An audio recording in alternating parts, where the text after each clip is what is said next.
Through அவுட்டே அவர் எப்போவுமே ஏதாவது ஒரு இம்ப்ரவைசேஷனோ ஏதாவது ஒரு ஐடியா சொல்லிக்கிட்டே இருப்பாங்க. அவரே சொல்லுவார், எங்க நான் ஒரு நல்ல அசோசியேட் டைரக்டர் சார் அப்படின்னு சொல்லி.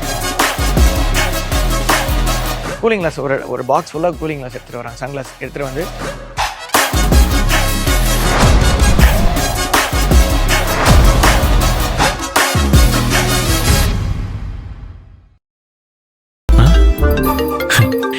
எனக்கு தெரியும் சாமி, நீ மறுபடியும் லைன்ல வருவேன்னு. சொல்லு சாமி. நான் சாமி இல்ல, ஆதிர. ஓ, அம்மானா? என்னது? உங்களுக்கு தான் புரிஞ்சு போச்சே. புரிஞ்சு சிரிச்சிங்கல்ல? நம்ம ஒன்னும் வீடியோ கால் இல்லையே. வீடியோ கால்லாம் இப்ப வந்தது. நான்லாம் மனச பார்த்தே படம் ஓட்டுறவன். ஓ அப்படியா? சார் எங்க இருக்கீங்க?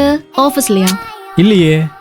இல்ல, ரொம்ப ஃப்ரீயா பேசிட்டு இருக்கீங்களே, அதான் ஆபீஸ்ல இருக்கீங்களான்னு கேட்டேன். கிண்டல் பண்றீங்க? பண்ணுங்க பண்ணுங்க. நான் ஆபீஸ்க்கு ஒரு வாரம் லீவ் போட்டிருக்கேன். ஒரு வாரம் லீவா? எதுக்கு? என்னங்க இப்படி கேட்டுட்டீங்க?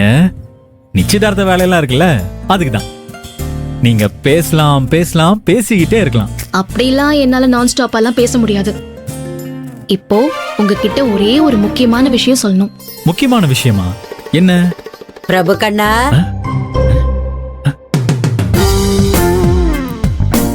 ஆபீஸ்க்கு போகலையா? ஒரு நிமிஷம் ஆதர.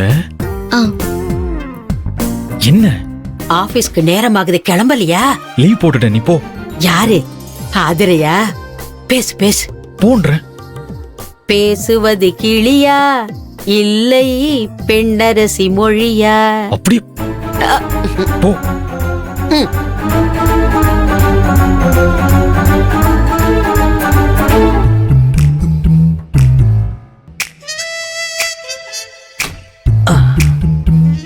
ஹலோ.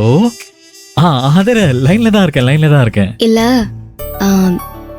நினைச்சு பார்த்தா எல்லாம் கனவு மாதிரி இருக்குல்ல. என்ன?